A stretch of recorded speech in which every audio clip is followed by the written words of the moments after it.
Hello అండి, ఇవాళ మీకు స్వీట్ కార్న్ రైస్ అనేది ఎలా తయారు చేసుకోవాలో చూపిస్తానండి.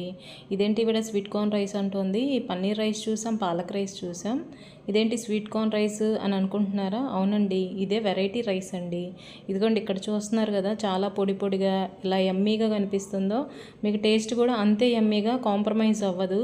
మీరు ఒకసారి నేను ఎలా చెప్తున్నానో అలా యాజ్ ఇట్ ఈజ్ మీరు ట్రై చేయండి ఇంట్లో. అండ్ పిల్లలకు కూడా చాలా ఇష్టంగా తింటారండి ఈ రెసిపీ అనేది.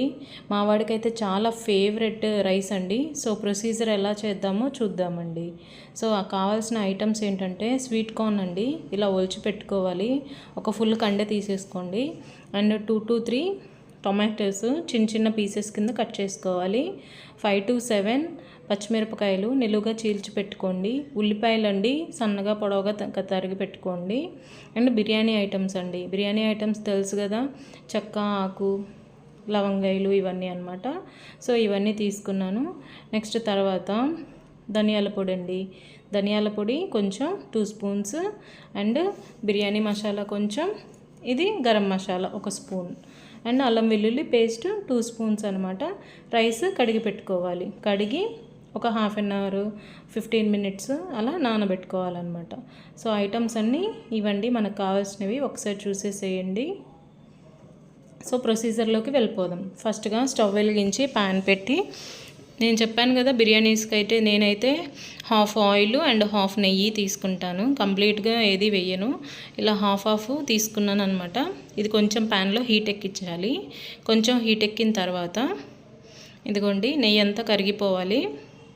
ఇక్కడ చూపించినట్టు నెయ్యి అంతా కరిగిపోయి ఆయిల్ హీట్ ఎక్కింది.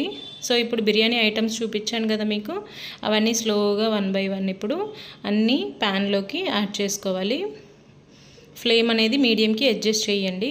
అడ్జస్ట్ చేసి ఇవన్నీ లైట్ గోల్డెన్ షేడ్ వచ్చేంత వరకు ఇలా వేయించుకోవాలండి. అబ్బా స్మెల్ అయితే ఎంత బాగా వస్తుందో, చాలా బాగుందండి స్మెల్. ఆ స్మెల్కే నాకు ఆకలి వేసేస్తుంది అనమాట. అంటే నేతిలో ఈ బిర్యానీ దినుసులన్నీ వేయిస్తున్నాం కదా. సో ఇప్పుడు గోల్డెన్ షేడ్ వచ్చిన తర్వాత పచ్చిమిరపకాయలు అండి కట్ చేసి పెట్టుకునేవి వేసేసాను. అండ్ ఆనియన్స్ కూడా వేసేసానండి.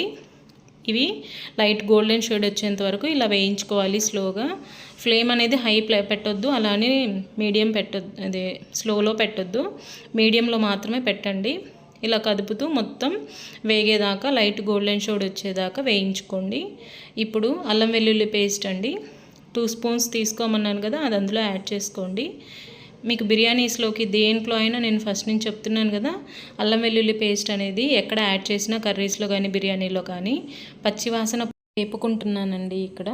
సో పచ్చివాసన అనేది ఉండకూడదండి. మీరు ఏ బిర్యానీ కానీ ఏది చేసినా సరే అల్లం వెల్లుల్లి పేస్ట్ అనేది కంప్లీట్గా ఫ్రై చేసుకోవాలి. సో ఇక్కడ ఆనియన్స్ అనేవి ఆల్మోస్ట్ గోల్డెన్ షేడ్కి కొంచెం మగ్గినాయి కాబట్టి నేను ఇక్కడ కట్ చేసి పెట్టుకున్న టమాటోస్ అండ్ ఒలిచి పెట్టుకున్న స్వీట్ కార్న్స్ ఉన్నాయి కదా, ఆ స్వీట్ కార్న్ అనేవి ఇందులో యాడ్ చేశాను. యాడ్ చేసి ఫ్లేమ్ అనేది మీరు ఎప్పుడైనా సరే మీడియం ఫ్లేమ్లోనే ఉంచాలండి. ఈ ప్రొసీజర్ అంతా మీడియం ఫ్లేమ్లోనే చేయాలి. మరి హైలో పెట్టినా అడుగంటిపోతుంది మీకు. సో ఇవి మొత్తం కలిసేలాగా ఇలా కదుపుకుంటూ, ఇవి ఒక 50% అనేవి ఉడికితే సరిపోతుందండి. మొత్తం కంప్లీట్గా ఫ్రై అవ్వాల్సిన అవసరం లేదు. ఒక 50% వరకు ఇలా ఉడికించుకోవాలి. సో ఇప్పుడు నేను టేస్ట్కి సరిపడా సాల్ట్ వేస్తున్నాను. ఈ సాల్ట్ అనేది ఏంటంటే ఈ ముక్కలు అనేవి ఆనియన్స్ అండ్ స్వీట్ కార్న్ ఇవన్నీ మగ్గడానికి మనకి హెల్ప్ అవుతుంది. టేస్ట్కి సరిపడా సాల్ట్ వేసుకొని మొత్తం అంతా కలిసేలాగా ఇలా తిప్పుకుంటూ మళ్ళీ ఇది ఒక 50% ఇలా ఉడికించుకుంటున్నాను అనమాట. ఇప్పుడు కొంచెంసేపు మూత పెట్టండి. మూత పెడితే ఏంటంటే మనకి కొంచెం ఫాస్ట్గా మగ్గిపోతుంది. ఇదిగోండి ఆల్మోస్ట్ ఇక్కడ ఒక 50% వరకు మొత్తం మగ్గిపోయినాయండి. సో ఇప్పుడు కొంచెం చూసుకొని, మగ్గిపోతున్నాయి కాబట్టి నేను 2 డబ్బాల బియ్యం తీసుకుంటున్నానండి. అంటే రైస్ కొలుచుకునే డబ్బాలు ఉంటాయి కదా, పావు కేజీ డబ్బాలు, దాంతో 2 డబ్బాలు రైస్ తీసుకున్నాను. దానికి 1.5 లోటా నీళ్ళు అనేది పోస్తున్నాను. యాజ్ యూజువల్ హాఫ్ లోటా అనేది నేను పోయట్లేదు, ఎందుకంటే ఆల్రెడీ టమాటోస్ ఈ గ్రేవీ అంతా ఉంది కాబట్టి అది నేను హాఫ్ లోటా కింద కన్సిడర్ చేసుకొని ఇక్కడ 1.5 లోటా మాత్రమే పోస్తున్నాను. ఇదిగోండి 1.5 లోటా పోసాను. ఇందులో పోసేసి ఇందులో ఇప్పుడు నేనేమి యాడ్ చేస్తున్నానంటే మసాలాలండి. ధనియాల పొడి అండి ఇది ఫస్ట్ వేసింది, and garam masala, and next biryani masala అండి. బిర్యానీ మసాలా ఈ 3 వేసేసి మొత్తం కలిసేలాగా కలుపుకోవాలి. కలుపుకొని వాటర్ అనేది ఇప్పుడు ఫ్లేమ్లు అనేది హై ఫ్లేమ్కి అడ్జస్ట్ చేయండి. హై ఫ్లేమ్కి అడ్జస్ట్ చేసి ఇవన్నీ కలిపి వాటర్ అన్నీ రోలింగ్ బాయిలింగ్ అయ్యే వరకు ఆ స్టేజ్ వరకు ఫుల్గా ఎసరును అనేది మరిగించాలి. అండ్ ఇప్పుడు కరివేపాకు కాదు కొత్తిమీర అండి. కొత్తిమీర కొంచెం కట్ చేసి పెట్టుకుంది కూడా ఇందులో వేస్తున్నాను. వేసేసి హై ఫ్లేమ్లో పెట్టి ఒక 5 to 10 minutes వరకు వదిలేసేయండి. అప్పుడు 5 to 10 minutes వదిలేస్తే మీకు ఈ వాటర్ అనేది ఎసరు అనేది బాగా మరిగిపోతుంది. ఇదిగోండి మరిగిపోయింది. ఇక్కడ వాటర్ అనేది రోలింగ్ బాయిలింగ్ అవుతున్నాయి కదా. సో ఇప్పుడు నేను నానబెట్టుకున్న బియ్యం అనేవి ఉన్నాయి కదా, అవి తీసుకొచ్చి ఇందులో యాడ్ చేస్తానండి. నేనైతే ఇక్కడ నార్మల్ రైస్తోనే ఈ రైస్ చేశాను. మీరు కావాలంటే బాస్మతి రైస్తో అయినా ట్రై చేయొచ్చు. అండ్ యూజువల్గా బిర్యానీస్ అనేవి నేను half normal rice half biryani రైస్తో చేస్తాను. ఇదైతే నేను ఇప్పుడు చిన్నపిల్లలకి కాబట్టి నేను నార్మల్ రైసే యూజ్ చేస్తున్నాను. ఇదిగోండి రోలింగ్ బౌలింగ్ అవుతున్నాయి. ఇప్పుడు కుక్కర్ మూత అనేది పెట్టేసి 3 విజిల్స్ వచ్చేదాకా ఉంచుకోవాలండి.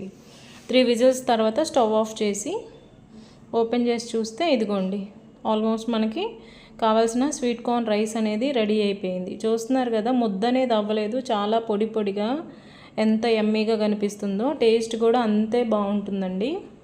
యాక్చువల్గా ఈ రైస్ చేయాలన్న ఆలోచన నాకు ఎందుకు వచ్చింది అని అంటే, మా బాబు 2.5 years అప్పుడు స్వీట్ కార్న్ ఉడకబెట్టినవి చాలా ఇష్టంగా తినేవాడు. రైస్ అయితే తినేవాడు కాదు.